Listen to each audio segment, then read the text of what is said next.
I was pounding down a delicious Thai tofu curry when I checked my phone and saw that Katy Perry was in space. Not the kind of person I just follow on a day-to-day basis to see what she's up to. Is Katy Perry at Erewhon? Is Katy Perry going for a jog? But that day, I discovered that Katy Perry was in fact in space, along with 10 other people up there in a little pod.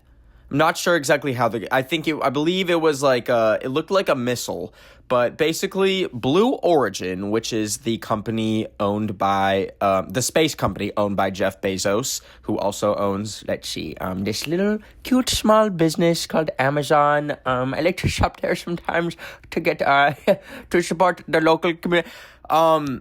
Little pod. They got shot up there, and there's this picture going around of Katy Perry holding like a little daisy. And then when she lands, she's on the ground, she's kissing the ground, and she says, "We need to protect our mother." There's a scene actually not a scene, it's like pretty much the whole premises of the movie Interstellar. I know when people think of the movie Interstellar, they think of like the amazing space scenes with the waves that are 4,000 feet and the part where they're locking the freaking space thing onto the other space thing after the guy like tried to kill. Do you think of that? What I like to think of in Interstellar is the entire premises of how space travel was almost like a dirty word. There's a scene where the dad goes into the school to pick up his daughter who was getting suspended because she like wrote that like there was astronauts on the moon, and the teachers and the principal were like, well, that was proven to be false, and it was just a hoax. And essentially the whole plot of the movie was there was so much horrible shit going on on Earth. The Dust Bowl was like back, and they couldn't even like grow crops anymore. Humanity was literally crumbling before their eyes. Also, fun anecdote, they filmed that in Alberta, which is so funny because they didn't even need to dress the place up. Alberta already looks like that. Amazing. But yeah, the whole premises was basically the Earth is fucked. Why are we going to space? The Earth is fucked. Why are we going to? That should have been the tagline for Interstellar. And he leaves his whole family behind to go to space. Meanwhile, in hopes that he can save humanity. And it's this really noble kind of like poignant hero's journey that he goes on, because if he can, he's getting these messages. Okay, I'm spoilers, but the movie's been out for 10 fucking years. So like, if you haven't seen it, that's your fault. That is your fault. And eventually he ends up saving humanity by going into space.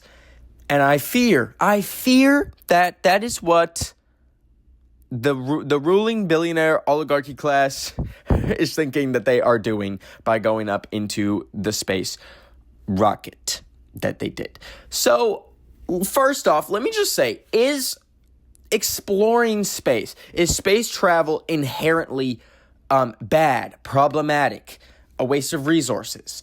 No. I don't think so.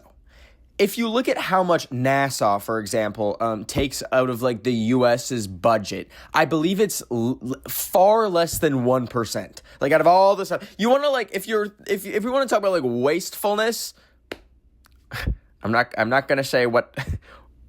Not even gonna get into there. What use it? Anyways, don't want to step on any toes here. Safe to say, it's not even really an argument that NASA, which is more focused on like space exploration, not frivolous space exploration like the private companies like SpaceX and Blue Origin, but just exploring space, uses so little of our money that it's worth it to just know what's up there, to just see, to take pictures, to send little cute robots on the face of Mars, and like takes a picture, and then the solar panel gets dust and it dies a horrible death on Mars. But speaking of NASA, I had the privilege of seeing this TED Talk series at the TED headquarters. It was crazy. I was like, I'm in Ted's house right now. But it was a whole series on like climate change. It was for like creators, so it was like climate change and how like creators can climate change. But they had someone from NASA, a scientist from not just like the secretary. No, they had a scientist from NASA come and talk about space. And one thing that she said that really stuck with me was like, she basically flat out said, we do not need to explore Mars. We do not need to colonize Mars. It is the dumbest thing we can do. Mars is trying to kill us. There's no point in going there. And that got a little bit of a, like, not a gasp, but a little bit of a murmur in the room and a silence, because for a long time, I feel like pretty much everyone was on board with, like, the idea of space travel. I wasn't fucking alive during the 60s when they landed on the moon, but I can imagine there was a big moment for, it's one small step for man, one giant leap for humanity, as they say. Like, that would have been so crazy, especially the fact that they did that in 1960. Listen, I low-key feel like it was faked. Conversation for another day. But now we're in a very interesting time where so many things are bad. The economy is so horrible, amongst other things. Don't even have the time to begin to even scratch the surface of that. Of the guys, let's talk about the socioeconomic state of the world. I really sounded like Tobuscus there, and that really scared me because Tobuscus. This is a deep cut. A lot of y'all probably don't know who Tobuscus is. Tobuscus was my dream. Dream as in the Minecraft YouTuber, because he was a Minecraft YouTuber when I grew up. And now he like posts the craziest video. He'll be like, what's up, guys? So they're letting biological men compete in women's race. It's fucking insane. Don't protect your childhood. Don't even look at what Tobuscus is up to nowadays. Anyways, so many things are bad now, and it feels. I mean, this applies to like many things. Any sort of like frivolousness, even Coachella, which myself I was just at, feels a little kind of crazy to be at. It almost felt like the giant parties I had before the Great Depression. It was kind of giving that vibes, like just one big woo until socioeconomic collapse and societal collapse and the stock market crumbling. Any kind of things like that right now, it does feel strange and weird. So the idea of, I don't know how much, I don't even want to look it up, how much it costs to send 11 people into space for 11 minutes, by the way. 11 minutes they were up there. I took a shit this morning that was longer than the amount of time that Katy Perry was in the fucking stratosphere.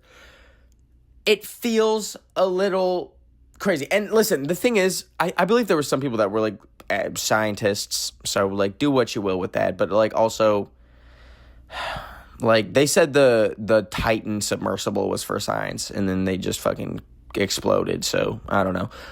But this was largely media personalities who went up into orbit for this experiment. This is a Ben of the Week fact check. There was actually 6 women that went up on the flight, not 11. My dumbass. And they weren't all celebrities. One was actually Jeff Bezos' fiance, which is kind of worse. But there was also 2 people that actually kind of deserve to be up there. Their names were, let me fucking pronounce this right, Amanda Nguyen and Aisha Bao.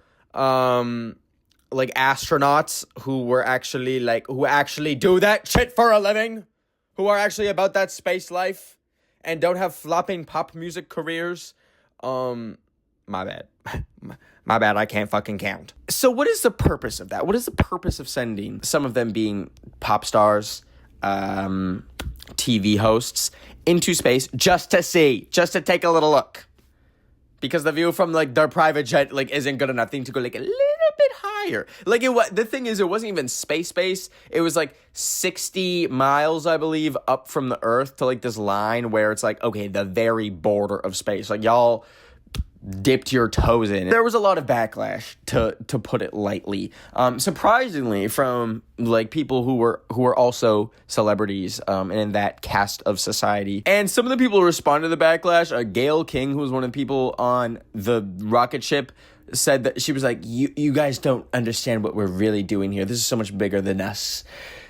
And like, here's the thing. If I went into space, that would probably be one of the most incredible moments of my life. And I would probably defend it too. I would be like, well, I just saw our home planet from far away. Like, I can't even begin to imagine how surreal of a feeling that would be. And I understand why Katy Perry would land and touch Earth and say, like, we need to protect our mother, completely ignoring the irony of it being a rocket ship from a guy who is largely a climate criminal.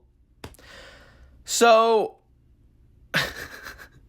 I think the irony was maybe lost on them. And listen, you would probably, what's the classic saying? You would probably do it too for a check. And I don't even know if they got paid. They probably didn't get paid because I think it costs like over $1 million if you just want to do it for funsies. So it was probably like y'all, this was the ultimate influencer trip, you guys. Getting sent to space for 11 minutes. So I have always kind of realized, and what's kind of, I guess, like, radicalized me a little bit, is so many rich people, like, I'm talking extremely rich people, have doomsday bunkers that are, like luxury doomsday bunkers. Sam Altman, the CEO of OpenAI, which makes ChatGPT, Mark Zuckerberg, all these, like, really rich tech people all have contingency plans where the second a nuke is fired, the second that freaking Yosemite explodes, they're going in that bunker and everyone else on the earth could die and they will be fine. And this is kind of like the ruling mantra of Elon Musk. And why I think he goes so hard for space exploration is because he always says, like, he wants to make humans like a multi-planetary species, and he wants to colonize Mars, which is so fucking crazy because there's nothing there! It is a vacuum that's trying to kill you! But it doesn't take a genius to put two and two together and realize he wants to go to Mars so he can live there when the Earth inevitably dies. I truly believe that the oligarchs that run this world have largely given up on society and mankind, and they will juice it for the last little bits of its natural resources and human labor to get them to have these contingency plans for when the Earth fucking explodes or something. Like, I don't know what, and I'm sure they probably don't know what the final nail in the coffin will be for mankind, but safe to say they are ready. And the way that they go about, the way, like, I guess, like, sustainable, like, pretty much every company has some sort of, like, greenwashing clause to make them seem like they are sustainable, they are renewable, that their company could operate for the next 10,000 years and not hurt the planet, and isn't actively hurting the planet. When you look into it, 99% of the time, these companies are, like, it's fully just, like, borderline fraud. Like, all of the initiatives that they do to be sustainable and renewable are nothing, are, like, as nothing can be. And I think it's because, like, it does almost feel like society and humanity sometimes, I'm not trying to get too doomerism because I think there is so much hope, but it really does feel sometimes like we are at the fucking liquidation center. We are on the clearance rack of TJ Maxx, and the billionaires, they're not even at TJ Maxx, so there's that.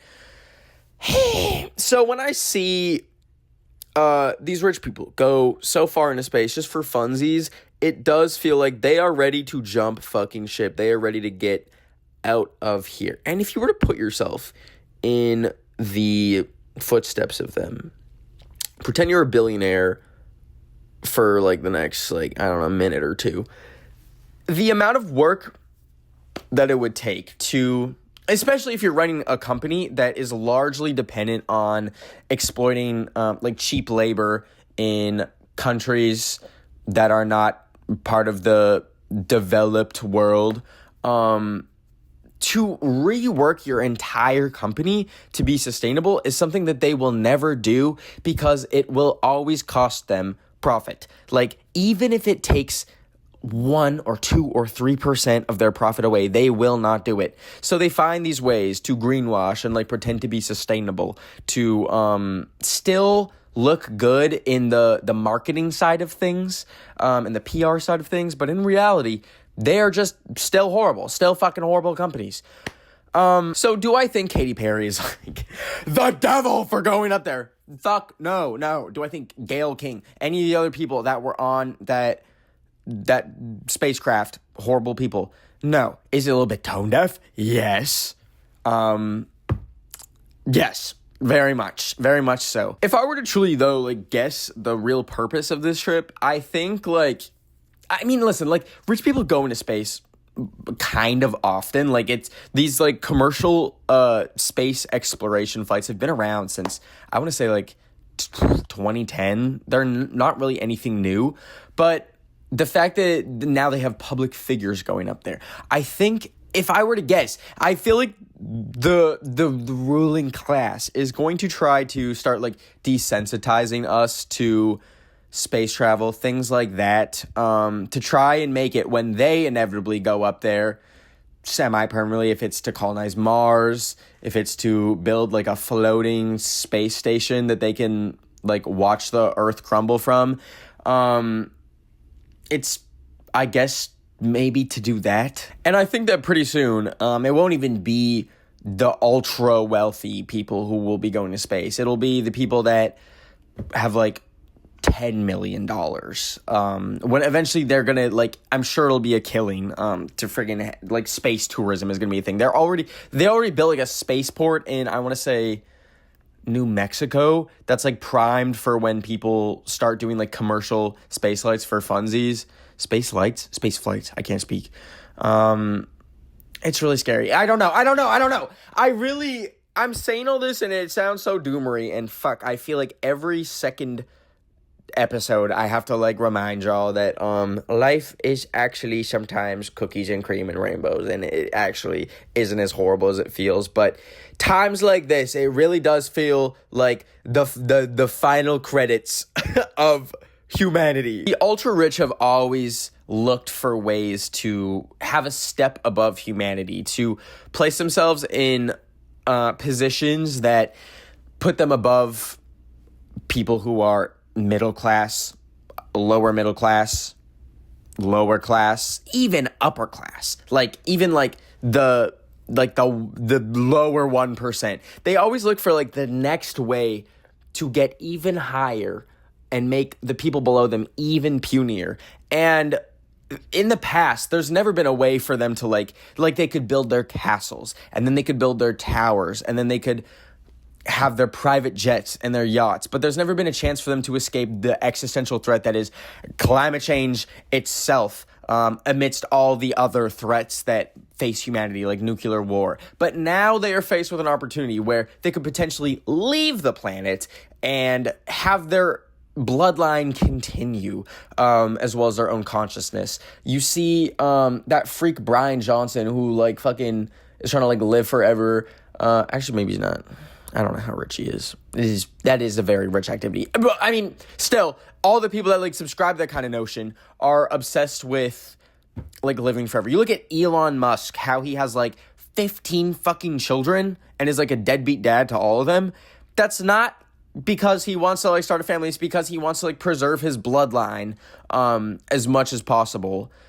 Which like I would get if he was like Korean, where like their birth rate is like falling rapidly and like you actually kind of need that thing going on. But also, if you're Elon Musk, you do not need to be spreading your seed like that. You do not need to be making more of you. Holy fuck. Like that gene is one that needs to be, like, we do need a little bit of eugenics to stop the Elon Musk gene from procreating. That, and I'm not going to say who else I think needs a little bit of eugenics. I blame it on your love. Guys, Coachella was fun as frick. I had so much fun. It was the hottest Coachella I've ever been to. See, and here I go talking about Coachella right after Here I go complaining about how hot it is because of climate change at Coachella after talking about how the planet is exploding. There was also, I didn't realize this, but like Jeff Bezos was actually at the landing of this like space flight, like right after Katy Perry's on the ground, like kissing the earth, being like, Gaia, I love you.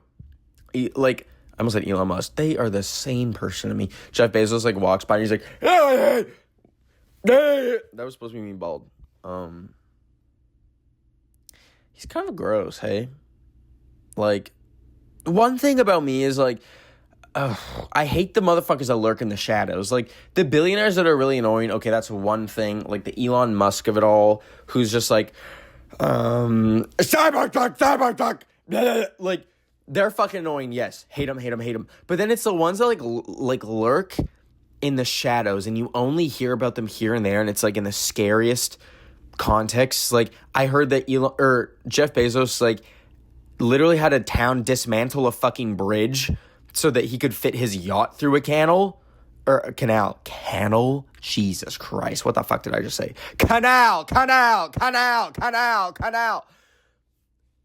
Like, that's crazy. What the fuck else is he up to? Why does he have, like, why does he have, like, $100 million yacht?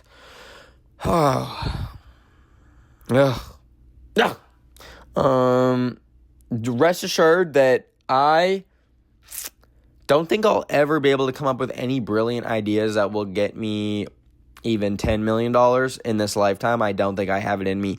I really realized, throughout my days as a YouTuber, as a TikToker, talking with the other YouTubers and TikTokers, some of these motherfuckers are in it for the bag in ways that you could never even process. This is going to be a little bit of insider baseball, but that whole craze, I made a video about this, kind of, but I didn't go in depth as much as I wanted to, but that whole craze of, like, influencers and YouTubers making products, like, 2-3 years ago, obviously, like, if it goes well, they're going to make a lot of money from it, but there's an added layer of when you own a company that's worth a bunch, you can sell said company for buckets and buckets of fucking dollars. That blew my mind. I was having lunch with another YouTuber who was telling me that they and this wasn't even a company that I thought like was that, well, I mean, I knew it like was selling, but they were like, like the goal is to like sell my company for $50 million and retire. I'm like, 50. And this was like, and you look at like Prime, the nasty like little Logan Paul drink. Like, I think that's valued close to like $1 billion. So like, the thing was, I don't have it in me. I don't have any desire to make a fucking product. I've released merch before because I thought it'd be fun. It's like, y'all want a t-shirt? Have a fucking t-shirt. But like, I'm like, what would you possibly want for me as a product, as a fucking product? You want me to make like let's have Ben of the Week's like fucking can of beans. Like, I literally can't think of anything. And before, I know I'm going to get a comment saying like, Ben, you did release beans. No. Well, yes, I didn't release them. At VidCon in 2021 or 2022, I can't remember, they were doing this thing where they made like little fun snacks for each creator, and I handed them out to people for free. And they were little packets of really yummy wasabi beans. Like, they were actually so fucking gas. And for one day and one day only, I just handed them out at VidCon. So yes, I released fucking beans, but they were free for the community, not for the community, for VidCon. I think you had to have a VidCon pass to get them, so maybe not free. Maybe free is not the word. But, like, I don't know. I've never had an instinct for business. And I'm saying that with extreme reverence because I just finished my taxes, and I thought about cutting so many times. I thought about cutting the IRS's name into my fucking arm and then sending them a picture instead of, like, sending in my taxes. But I figured it out. But I don't want to do that shit. I don't want to do that shit. I don't want to do that shit. I don't want to do that shit. I don't want to do that shit. I don't want to do that shit. Like, and the fact that it's really okay, I've had my misgrievances about influencers becoming like walking advertisements, and that's one thing. But the YouTubers that become like full on businessmen, and I know I sound so holier than thou right now, because like I don't have a business. Well, I have like a fucking LLC, but I think that's just so I don't get like, so that like, if you get sued, it's the company that gets sued. And I said, I don't want to get sued, so we set it up. And I think I fucked it up. I think I pay more in taxes now because I did that. So, awesome, lit. Like, am I business savvy? No. And maybe there's a little bit of bitterness that comes from that because I fumbled many a bag. And if I had the perfect idea, maybe I could have $4 bajillion. But I don't need that. No one fucking needs $4 bajillion. No one even needs $50 million to sell a company. So, ow, fuck, I just hit my elbow so hard. But did I go to Coachella? Yes. So I will be in line for the guillotine when it comes. Listen, I'm going to be real with y'all though. Full transparency. They make those tickets to space $5,000. I'm doing it.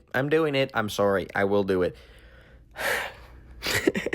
Me for 25 minutes be like, the rolling glass is trying to laser. I do want to see the earth though. Guys, for $5,000. Okay, it's at $1 million right now. I'll do it for $5,000. I'll pay the $5,000. Fuck. Well, just undid everything I said at the start of this episode. So, I'll buy... You know, when you book a flight with like certain airlines, they'll be like, would you like to carbon offset this flight for $5? I'll do that with my 5-minute spacecraft flight to space. I'll be the first person to fart. No, I'll do it, and then I'll do something really monumental for humanity. I'll be the first person to like stream a Netspend song or eat like a talkie in space. Like I'll do something like that, so it's like somewhat important. Actually, I've probably been beat to it. Do they have Spotify up in space? I don't know, guys. I had to vote with a mail-in ballot to the Canadian election. Okay, this is for my Canadian mamas. This will take 20 seconds if you're American or something else, because there's only 2 countries in the whole world. Shut the fuck up. The election is coming up. Make sure you register to vote, please. If the Conservatives win, I'm going to... I think earthquake is happening again. There was an earthquake right after Coachella, and that really felt like... That really was a sign that it was the end times. Like a 6.0 earthquake right after Coachella. Also, when I never mind. I was going to say, like, the flight was really scary, but I say that about every single flight I have, so it's like, it's really just me. It's really just, somebody's watching me. It's my anxiety. Hello? I just ate a whole Chick-fil-A meal for a TikTok. You ate a whole Chick-fil-A meal for a TikTok? Yeah. Was it good? Yeah. Why?